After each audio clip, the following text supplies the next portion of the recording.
Facts of life by S K. Sharma channel पर सभी दर्शकों का स्वागत है और नमस्कार।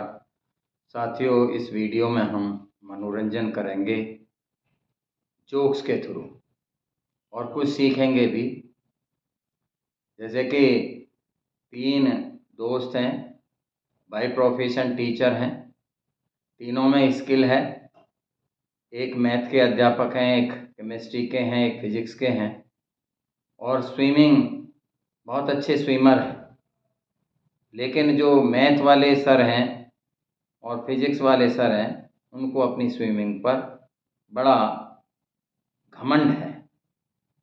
एक बार तीनों दोस्त नाव में जा रहे थे।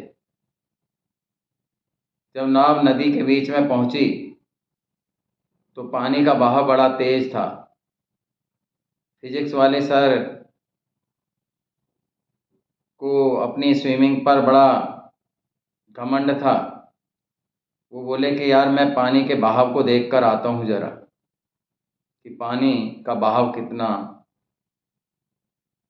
है, और नदी में छलांग लगा देते हैं। जब कुछ देर बाद लौट कर नहीं आते हैं तो मैथ वाले सर, उन्होंने भी अपनी स्विमिंग का बड़ा घमंड था। बोले, देखा, ये स्विमिंग थोड़ी होती है, क्या आता है उन्हें, वापिस ही नहीं आ पाए। मैं नदी की गहराई नाप कर आता हूँ और छलांग लगा देते हैं, वो भी वापस नहीं आते हैं। केमिस्ट्री वाले सर, स्विमिंग तो आती है उन्हें, लेकिन अपने स्किल पर घमंड नहीं है। तभी जो है, हाथ से नदी का पानी लेते हैं और कहते हैं कि घमंड पानी में घुलनशील है। कहने का मतलब ये है कि दोनों अध्यापक जो है पानी में घुलनशील हैं। इसी तरीके से दिमाग की बात करें, जो हमारा मस्तिष्क है, जो हमारा ब्रेन है, वो हमारी पूरी बॉडी को कंट्रोल कोऑर्डिनेट करता है। बहुत ही महत्वपूर्ण पार्ट है बॉडी का। लेकिन इसकी खासियत क्या है कि जितना ज़्यादा यूज करेंगे उतना ही निखरता है। जो अपने मस्तिष्क का, अपने ब्रेन का इस्तेमाल नहीं करते हैं, वो शिथिल हो जाते हैं। जो ब्रेन है उसका वेट लगभग 3 पाउंड है और एक नॉर्मल बॉडी वेट का 2% वेट होता है। उसी तरीके से जो ब्रेन हमारी एनर्जी का इस्तेमाल करता है, जो बॉडी के अंदर एनर्जी है, उसका 20% इस्तेमाल करता है।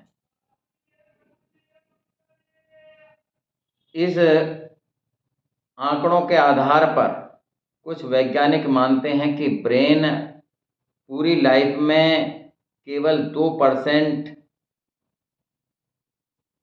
अपने को इस्तेमाल करता है। कुछ लोग कहते हैं कि होल लाइफ में केवल ब्रेन का 10% पार्ट यूज होता है। अलग अलग मत हैं। तो एक बार, वैसे तो ट्रांसप्लांट ब्रेन नहीं होता है, लेकिन उसके थ्रू मैं कुछ समझाने का प्रयास करूंगा, जोक के थ्रू। एक व्यक्ति का दिमाग खराब हो जाता है, डॉक्टर के पास जाते हैं। डॉक्टर कहते हैं कि भाई, ब्रेन ट्रांसप्लांट कराना होगा। अब जो उसके परिजन हैं वो सोचते हैं कि भाई, दिमाग मिलेगा कहाँ जिसको ट्रांसप्लांट कराएंगे। तो जगह भी बता देते हैं कि वहाँ पर आपको ब्रेन मिल जाएगा। सुबह सुबह घर परिवार के लोग ब्रेन खरीदने के लिए जाते हैं और एक शॉप में घुस जाते हैं। वहाँ पर ब्रेन लटके हुए थे। पूछा कि भाई हमें एक ब्रेन चाहिए, ट्रांसप्लांट कराना है। तो दुकानदार ने कहा ले लीजिए, कि इनके दाम बताएं। कि इनके दाम जो हैं, ये वाला 2 लाख रुपए का है, ये 5 लाख रुपए का है, और ये 15 लाख रुपए का है। परिजनों ने कहा कि भाई ये क्या चक्कर है कि जो 2 लाख, जो 15 लाख रुपए का ब्रेन है, ये एक वैज्ञानिक का ब्रेन है। पूरी लाइफ टाइम अपने ब्रेन का यूज किया है इसने। और जो ये 5 लाख का ब्रेन है, इसने अपनी लाइफ के अपना जितना इसका जीवन था उसमें औसत रूप से केवल 5 वर्ष ब्रेन का इस्तेमाल किया। और जो ये 2 लाख वाला ब्रेन है, इसने पूरी लाइफ में कभी ब्रेन का इस्तेमाल ही नहीं किया, और किया भी तो सिर्फ अपने बेसिक नीड्स को पूरा करने के लिए किया। तो तुरंत परिजनों को समझ आ जाता है कि ब्रेन की कीमत किसकी ज़्यादा है, जिसने ब्रेन का इस्तेमाल ज़्यादा किया है। एक बार एक शराबी, व्यसन जो है कोई भी हो बड़ा बुरा होता है, और शराब ऐसी चीज़ है जो अपना पराया भी भूल जाती है। एक शराबी बहुत ड्रिंक कर लेता है। बहुत ड्रिंक करने के बाद में शीशे के सामने खड़ा होता है, और शीशे में देखने बाद कहता है कि यार ये आदमी मुझे कहीं दिखाई तो दिया है, मैं जानता तो हूँ इसे, लेकिन याद नहीं आ रहा कौन है ये शीशे में जो फोटो नज़र आ रही है। बहुत दिमाग पर जोर लगाता है, और फिर बाद में कहता है ओहो, ये आदमी तो वही है जो मेरी शादी के एल्बम में मेरी पत्नी के साथ बैठा है। तो कहने का मतलब यह है कि शराब अपना पराया सब कुछ भुला देती है। इसी तरीके से एक शराबी ड्रिंक की हुई थी काफ़ी, और कुछ लोग डेड बॉडी को लेकर जा रहे थे।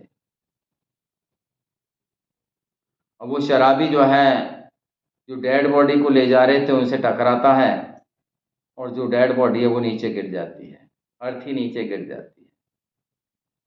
लोगों ने उसको पीटना शुरू कर दिया शराबी को, लेकिन शराबी को होश आया, और शराबी बोला कि यार क्यों मेरे साथ पॉलिटिक्स कर रहे हो, जो गिरा है वो तो मेरे से कुछ कह ही नहीं रहा, तुम क्यों पॉलिटिक्स कर रहे हो मेरे साथ।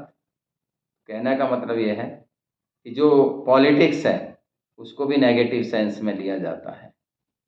कोई भी व्यक्ति यदि हमसे कह देता है कि यार पॉलिटिक्स मत कर, तो हम उसे पॉजिटिव नहीं लेते हैं, नेगेटिव सेंस है। उसी तरीके से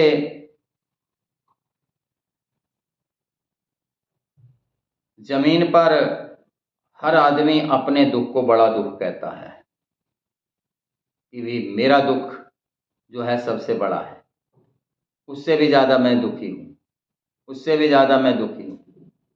ये बात चलते चलते भगवान के पास पहुँची, और भगवान से नारद जी ने बताया कि भगवान पृथ्वी पर सभी दुखी हैं। भगवान जो है मानव भेष में पृथ्वी पर आते हैं, और मनादी कराते हैं कि भाई सभी लोग, एक स्थान रख दिया जाता है कि वहाँ पर इकट्ठे होंगे। सब वहाँ पर इकट्ठे होते हैं, और भगवान जी मानव के रूप में कहते हैं कि भाई अपना दुख एक कागज़ पर लिखें, और उस कागज़ को फोल्ड करने के बाद अपने प्रिय रंग की पोटली में रखें, और इस कोने के अंदर अपनी अपनी पोटली रखते जाएंगे और अपना दुख बताते जाएंगे। तो व्यक्तियों ने सभी ने ऐसा किया कि अपनी पोटली कोने में रखी कॉर्नर के अंदर और अपना दुख बताया और जाकर अपनी सीट पर बैठ गए। जब सभी लोगों का नंबर आ गया तो भगवान ने कहा, ईश्वर ने कहा कि अब जिस व्यक्ति को जो दुख पसंद आया है वो वाली पोटली उस कोने में से उठा लें। तो थोड़ी देर के बाद पता लगता है कि प्रत्येक व्यक्ति ने अपनी ही पोटली को उठाया। इसका अर्थ क्या है कि साथियों, जब दूसरे के दुख को सुनोगे तभी अपने दुख की गहराई का पता लगता है। कहने का अर्थ यह है कि जब भी आप, कोई भी व्यक्ति अपने आप को ये मानता है कि मैं दुखी हूँ, तो वो ऐसी जगह पर जाए जहाँ पर, जैसे कि अस्पताल है, जहाँ पर बेघर लोग रहते हैं, जहाँ पर वृद्धाश्रम हैं, वहाँ पर अपने आप को देखें और अपने दुख की गहराई को नापेंगे तो आपको निश्चित रूप से अपना दुख कम नजर आएगा। एक बार अक्सर ये आपने सुना होगा कि भाई वो भी व्यक्ति अपनी पत्नी से डरता है, वो भी अपनी पत्नी से डरता है। तो गांव के प्रधान को ये बात पता लगी कि भाई सभी लोग ये कहते हैं एक दूसरे को, भाई वो अपनी पत्नी से डरता है, वो अपनी पत्नी से डरता है। तो प्रधान जी ने कहा कि भाई इसका फैसला किया जाएगा कि भाई हमारे गांव में कौन कौन अपनी पत्नी से डरते हैं। मनादी करा दी जाती है कि भाई जो है कल संडे का दिन है, 12 बजे वहाँ पर असेंबल होना है। सभी लोग असेंबल होते हैं। प्रधान जी ने कहा कि भाई जो व्यक्ति अपनी पत्नी से डरता है वो मेरे राइट साइड में खड़ा हो जाएगा और जो नहीं डरता है वो लेफ्ट साइड में खड़ा हो जाएगा। तो देखा कि सारे व्यक्ति राइट साइड में खड़े हो गए प्रधान जी के। केवल एक व्यक्ति ऐसा था जो प्रधान जी के लेफ्ट साइड में खड़ा हुआ। प्रधान जी बोले कि भाई ये तो सभी डरते हैं, क्या तुम नहीं डरते? तो तुम क्यों नहीं डरते? तुम क्यों नहीं जो है मतलब इधर खड़े हुए? वो कहता है कि प्रधान जी से कि प्रधान जी, जब मैं घर से चला था तो मेरी पत्नी ने मेरे से कहा था कि भीड़ भाड़ से अलग रहना है। तो मेरा ख्याल है सबसे आज्ञाकारी तो यही व्यक्ति था जो पत्नी के कहने पर चल रहा था। ये सब जोक है, इसको अदरवाइज ना लें। एक बार एक कंजूस पिता, और ये कहते हैं कि भाई जेनेटिक इम्पैक्ट तो आता ही है, तो कंजूस पिता का बेटा अपने पिता से बोलकर जाता है कि भाई पिताजी, आज मुझे अपनी गर्लफ्रेंड के साथ घूमने जाना है। तो कहा हाँ चले जाओ। लेकिन वो क्योंकि कंजूस था पिता, तो कंजूस पिता सोचने लगा कि आज तो ये पैसे बड़े खर्च करके आएगा, नुकसान करके आएगा ये। जब शाम को बेटा लौटता है तो फादर बेटे से पूछता है कि बेटा कहाँ कहाँ घूमे, कितने पैसे खर्च हुए? तो बेटे ने कहा कि 1,000 रुपये खर्च हुए। तो कंजूस पिता को लगा कि भाई चल कोई बात नहीं, 1,000 रुपये की तो कोई बात नहीं। तो कंजूस पिता ने बोला, अरे इतने में ही काम चल गया, 1,000 रुपये में ही काम चल गया? तो बेटा कहता है कि पापा मैं क्या करता, वो लाई 1,000 रुपये थी केवल। तो कहने का मतलब ये है कि बेटा भी अपने पिता से आगे था। इसी तरीके से एक व्यक्ति हाइट में कुछ कम था, तो दर्जी के पास गया और दर्जी के पास कुर्ता पजामा उसे सिलवाने थे, कपड़ा लेकर गया। तो दर्जी से बोला कि भाई ये कुर्ता पजामा सिलने हैं। दर्जी ने उसकी नाप ली। नाप लेने के बाद कपड़े को मेजर करने लगा। तो दर्जी बोला कि भाई कपड़ा कम है, इसमें तो सिर्फ तुम्हारा कुर्ता बनेगा या थोड़ा सा कपड़ा बचेगा, पजामा नहीं बन पाएगा। क्योंकि व्यक्ति की हाइट कम थी। वो दर्जी से कहता है कि चल कोई बात नहीं, कुर्ते की लंबाई बढ़ा देना, कपड़ा मत बचाना। कहने का मतलब यह है कि उसने उस पहेली को पूरा किया कि जितनी चादर हो उतने ही पैर पसारने चाहिए। तो कहने का मतलब यह है साथियों कि हम जोक्स के द्वारा भी बहुत कुछ सीखते हैं, आनंद लेते हैं। उससे हमारे जो मानसिक रूप से हम कभी कोई तनाव होता है, वो हमारा तनाव दूर होता है। तो हमें लोगों के साथ बैठना चाहिए, अपने विचार शेयर करने चाहिए, एक दूसरे की बात सुननी चाहिए। तो उससे हम बैलेंस रहते हैं, हम मानसिक रूप से कभी पीड़ित नहीं होंगे। तो साथियों, यदि ये वीडियो आपको अच्छी लगी है तो इसको